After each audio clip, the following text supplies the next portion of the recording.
kelas tolong disiapkan. Siap. Mulai. Selesai. Saya akan terlebih dahulu. Muhammad Abdul Karim Mulya.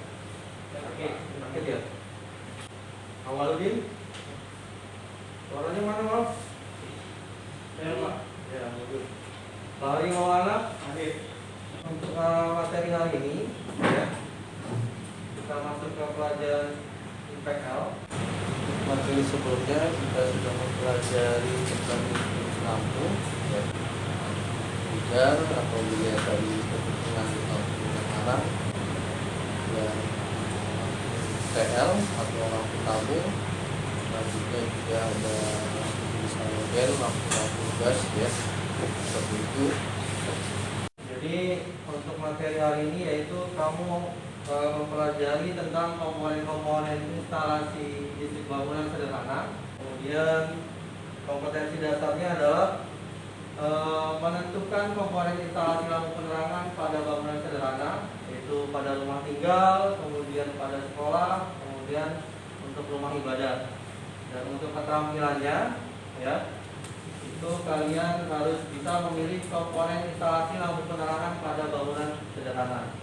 Untuk indikator pencapaian kompetensinya, ya, kalian harus bisa mengidentifikasikan jenis-jenis komponen instalasi listrik bangunan sederhana. Yang kedua, menyesuaikan fungsi komponen, ya, pada instalasi listrik bangunan sederhana. Dan selanjutnya menjelaskan cara pemasangannya. Di sini ada tujuan pembelajaran yang harus kalian kuasai. Ya, setelah mempelajari ini kalian diharapkan bisa mengklasifikasikan jenis-jenis komponen instalasi listrik bangunan sederhana secara tepat, santun, dan sistematis. Kemudian yang kedua, disediakan komponen instalasi penerangan. Nah, kamu harus bisa mengklasifikasikan jenis-jenis komponen tersebut sesuai dengan teori, ya, dengan benar. Nah, kemudian materi pembelajarannya, ya, yaitu persiapan bahan, kemudian jenis-jenis komponen instalasi, identifikasi fungsi komponen, dan kemudian cara pemasangannya, ya, seperti itu. Nah, sebelumnya saya tampilkan video pembelajaran. Video ini tentang pemasangan pada bangunan, ya, pada rumah tinggal. Jadi mulai dari sumber PLN, di situ ada KWH meter, ya. Di sebelah sini ada KWH meter, ya. Kemudian ada sumber, fasa dan netral, kemudian ada ground. Nah, di sini komponen-komponennya ada takla tunggal. Sebelum masuk ke materi pelajaran hari ini, ya, saya ingin memberikan motivasi kalian bahwa pentingnya belajar untuk kalian. Untuk Bapak sebagai muslim, ya, belajar itu wajib, ya, menimba ilmu itu wajib. Tahu kan hukumnya wajib, ya? Harus dikerjakan. Kalau tidak dikerjakan mendapat dosa.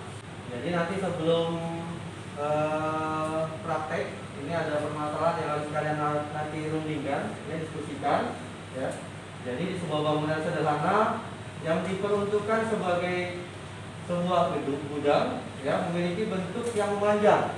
Ini simulasinya nih, ya, sebuah lorong memanjang, ada 3 buah lampu, L1, L2, dan L3, ya. Kemudian ada S1, S2, dan S3, ya. Ini S1 ini bukan nanti untuk menyalakan L1, ya, S2 ini bukan untuk L2, S3 bukan L3, ya. Jadi ketika kalian tekan S1, ya, maka L1 menyala, ya. Kemudian berjalan nih ke lorong yang kedua, ya, masuk ke pintu kedua, ya. Ketika ditekan S2, ya, yang terjadi apa? L1 mati atau ya. L1 mati, ya. Kemudian berpindah ke L2, ya. Setelah itu berjalan ke lorong yang ketiga nih, ya.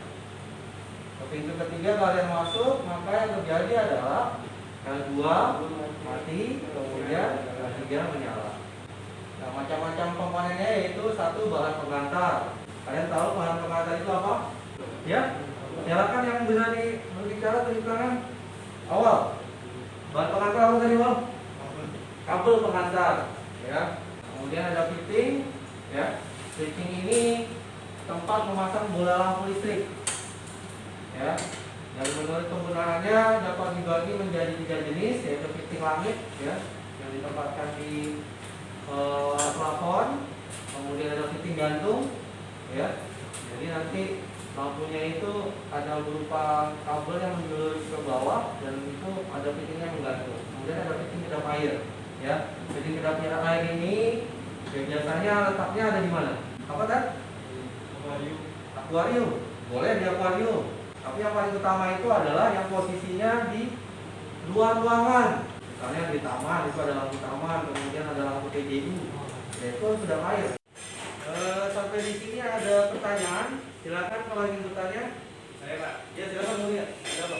Kalau LCD dijadikan sama bisa nggak? Ya. Ya secara fungsi bisa. Ya. Jadi ketika LCD di-on-kan, kemudian dimatikan, lampu nyala dan mati. Ya seperti itu. Tapi secara aturan itu tidak sesuai. Ya karena apa? Fungsi LCD sebagai apa? Pengaman. Ya seperti itu. Ya. Bagus pertanyaannya mulia. Silakan ada yang mau bertanya lagi? Silakan dari. Ketika pengaman siapkan digunakan kan lembur itu Pak. Iya. Kalau bisa digunakan kembali Pak. Ya. Kalau sikring ya atau bahasa lainnya itu apaturan lebur. Ya, apaturan lebur. Jadi ketika ada gangguan pada sikring tersebut ya, maka penghantar yang ada di dalam sikring tersebut ya akan terputus ya. Karena apa? Karena arusnya melebihi kemampuan hantar arus dari sikring tersebut, penghantar sikring tersebut ya. Nah, bagaimana kalau gimana caranya, bisa digunakan lagi apa enggak? Bisa ya, tapi itu balik lagi itu nanti nggak sesuai aturan ya. Kalian bisa ambil itu kabel serabut ya, kemudian kalian masukkan ke dalam sikring tersebut untuk menggantikan kawat pengantar yang putus tadi ya. Tapi nggak sesuai aturan, karena apa ya, bisa jadi kemampuan antar arusnya berbeda, terjadi gangguan lagi, yaitu nggak bekerja secara maksimal. Silakan ada yang mau bertanya lagi. Terima kasih Dani atas pertanyaannya, bagus. Sekarang saya lanjutkan dengan simulasi ya. Simulasinya saya menggunakan Testo programnya. 3 saklar ini bisa menyalakan 1 buah lampu. Ini tujuannya apa? Agar bisa menekan saklar pada. Nah, betul ya. Jadi misalnya nih, gambarannya nih, ada sebuah ruangannya luas. Ada saklar yang letaknya lebih dekat ke pintu ya. Ada 3 buah saklar letaknya dekat ke pintu. Saklar yang dekat dengan posisi kamu bisa kamu gunakan ya, seperti itu. Jadi lebih memudahkan kalian dalam mengoperasikan atau mematikan, mengaktifkan dan menyalakan lampu tersebut. Untuk materinya cukup ya. Sekarang giliran kalian untuk berdiskusi. Untuk kelompok 1 itu ada Mulyawati ya, Mulia. Kemudian anggotanya itu ada Raden Farhan Ali. Dan yang ketiga, kelompok pertama itu adalah Fahri ya, Fahri Maulana. Dan gimana? Kelompok 1 ada kesulitan? Nggak ada Pak. Nggak ada ya. Nah ini sekarang kalau begini, komponennya yang dipakai apa komponennya? Saklarnya apa yang dipakai? Saklarnya saklar tukar sama saklar silang Pak. Saklar tukar dan saklar Silang. Saklar silang. Belum tepat kelompok 1 ya jawabannya. Siapa yang bisa menjawab? Saya Pak. Ya, kelompok 2 gimana? Saklar yang dipakai saklar tukar dan saklar tunggal. Saklar Tukar dan saklar tunggal. Saklar tukar dan saklar tunggal. Ya, betul. Ya. Jadi yang dipakai itu, yang digunakan adalah saklar tunggal dan saklar tukar. Ya, diperbaiki ya. Iya Pak. Assalamualaikum warahmatullahi wabarakatuh. Saya Sultan Ali dari kelompok 2 ingin presentasikan tentang instalasi penerangan lorong. Ada diagram garis tunggal dan pengawasan. Di sini diagram garis tunggal kita membutuhkan 1 saklar tunggal dan 2 saklar tukar dan 3 buah lampu. Saklar tunggal ditekan akan menyalakan lampu 1 dan saklar berdua akan posisi standby. Ketika saklar 2 ditekan, lampu 2 menyala, lampu 1 mati, dan saklar 3 itu akan posisi standby. Sekian dari kelompok saya. Jika ada yang mau ditanyakan, Saya Mulyawati dari kelompok 1 ingin bertanya. Apakah saklar 1 bisa menyalakan atau menghidupkan lampu 3? Untuk menyalakan lampu 3 itu harus membutuhkan aliran, sedangkan saklar 3 itu belum ada aliran ketika saklar 2 nya belum ditekan, dan berikutnya saklar 2 belum ada arus ketika saklar 1 nya belum ditekan. Seperti itu ya, mulia. Jelas ya mulia ya. Jadi seperti itu. Terima kasih untuk kelompok 1, bisa kembali ke tempat semula ya, ke kelompok kalian. Daftar komponen yang dibutuhkan dalam instalasi penerangan lorong bangunan sederhana. Pertama, kabel NIA secukupnya. Kedua itu pipa PVC dengan ukuran yang sesuai, dan 3 buah fitting lampu. Keempat, 3 buah lampu, 2 buah saklar tukar, 1 buah saklar tunggal, 3 buah inbow dus, 6 buah tedus, 1 buah air laut. Ini gambar pengawasannya sama kayak tadi cara kerjanya. Dan situ ada fasa diametralnya untuk sumber, dan untuk saklar 1, saklar 2 dan saklar 3 itu dioperasikan secara berputar. Nah ini nih, saya menemukan permasalahan di sini. Ya, itu ketika S1 ya posisi 0, ya kan? S1 posisi 0 di baris kedua dan ketiga. Kalau dilihat dari gambar bahwa fasa itu masuk dari S1 kan? Iya. Kalau misalnya S1 itu posisi 0, ya berarti fasa terputus dong di S1 kan? Iya. Yang terjadi apa itu? S2 dan S3 Jadi lampu 1, lampu 2 dan yang 3 nyala nggak? Nggak akan bisa kan? Seperti itu. Nah itu jadi kondisinya kalau kondisi seperti ini ya berarti S1 itu harus selalu nyala, selalu nyala. Ya terima kasih kelompok 3 atas presentasinya cukup baik. Tadi dijelaskan komponen-komponennya sudah jelas, sudah lengkap ya. Cuma untuknya tabel kebenaran diperbaiki lagi ya. Terima kasih. Close untuk kelompok 3.